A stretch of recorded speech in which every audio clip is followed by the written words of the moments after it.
Bonjour, bienvenue dans cette vidéo. Aujourd'hui, je vous parle des groupes de parents et de pourquoi vous devez absolument animer des groupes de parents si vous exercez le métier de coach parental ou accompagnant en parentalité. Je suis Anaïs Severt, psychopraticienne, coach parental et formatrice, fondatrice de l'Académie des coachs parentaux. Alors, les groupes de parents, ça se développe de plus en plus, ça fait longtemps que ça existe, mais aujourd'hui, on en voit de plus en plus. Alors, si vous voulez développer votre activité de coach parental, d'accompagnant en parentalité, vous avez peut-être déjà envisagé de faire des entretiens individuels. C'est ce qu'on voit le plus souvent, hein, accompagner les parents en cabinet ou à domicile et les accompagner de façon individuelle.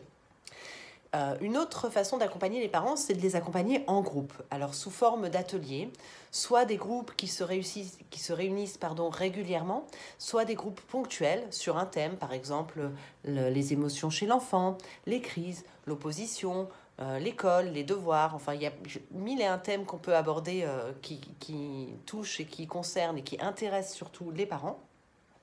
Donc pourquoi c'est important d'envisager ce mode d'intervention? Eh bien parce qu'en fait les groupes de parents ça fait beaucoup de bien. À l'heure où il y a beaucoup d'individualisme, où les parents sont souvent seuls par rapport à ce qu'ils traversent, où ils peuvent avoir de la honte par rapport aux problématiques qu'ils rencontrent, rencontrer d'autres parents pour échanger avec eux, parler de ce qu'ils vivent, voilà, nouer aussi des liens des fois un peu plus profonds, hein, ça peut arriver aussi. En tout cas, ça va les aider à se sentir moins seuls, à sortir de la honte, à se sentir moins seuls, à relativiser aussi les difficultés qu'ils rencontrent. Dans les groupes de parents, on voit aussi des parents qui vont aider en donnant des conseils à d'autres, par exemple, ou en tout cas en témoignant de leur propre expérience. Ils vont également relativiser ce que peut-être eux-mêmes ils vivent. Bref, ça fait beaucoup de bien aux parents, donc c'est une très bonne raison déjà d'animer des groupes de parents.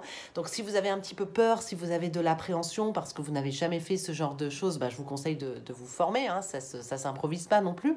Mais en tout cas, c'est vraiment important d'y penser parce que ça répond à une vraie demande des parents actuels. Par ailleurs, il faut savoir qu'aujourd'hui, comme je vous le disais, les groupes de parents se développent beaucoup parce que les institutions financent ces groupes de parents, notamment les CAF, via les REAP, les réseaux d'écoute et d'appui pour les parents, pour la parentalité. Et donc, il y a des financements qui passent par les centres sociaux, par exemple, par les villes également, par les associations, pour justement créer ces groupes de parents, donc soit réguliers, hein, donc le même groupe qui se réunit par exemple une fois par mois, soit ponctuel. Voilà, moi je suis très sollicitée par les institutions, les associations pour animer ainsi des groupes de parents plutôt ponctuels. Mais là, prochainement, je vais en animer un pour une association qui va être un groupe régulier. En tout cas, voilà, c'est vraiment quelque chose qui se développe. Il y a des financements, donc si vous cherchez à développer aussi votre activité de coach parental, vous avez peut-être du mal à trouver les premiers parents, etc. Les groupes de parents, c'est vraiment une piste à explorer pour vous. C'est ensuite, enfin, ce que je voulais vous dire, c'est que ça peut être vraiment un levier ensuite pour développer votre activité dans l'individuel. Il faut savoir que les parents, en règle générale, c'est difficile pour eux de venir consulter. C'est pas facile de parler à quelqu'un qu'on connaît pas.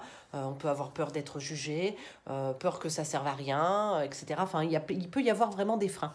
Donc, les groupes de parents peuvent contribuer à lever ces freins. Parce que dans ces groupes de parents, les parents, ils vont vous rencontrer, ils vont du coup se faire une idée aussi de ce que vous pouvez leur apporter, leur proposer, et puis ils vont voir que, a priori, vous êtes sympa, vous êtes humain, vous n'êtes pas dans le jugement, et donc ils vont avoir envie, potentiellement, si ça répond à leur demande, à leur attente, de travailler avec vous. Ils vont certainement venir vous solliciter après s'ils ont un besoin. Donc vous voyez le groupe de parents, il apporte déjà beaucoup de choses aux parents en tant que tel, mais il peut aussi déboucher ensuite sur des accompagnements individuels, donc plus profonds, pour aider les parents à résoudre une problématique plus précise. Voilà.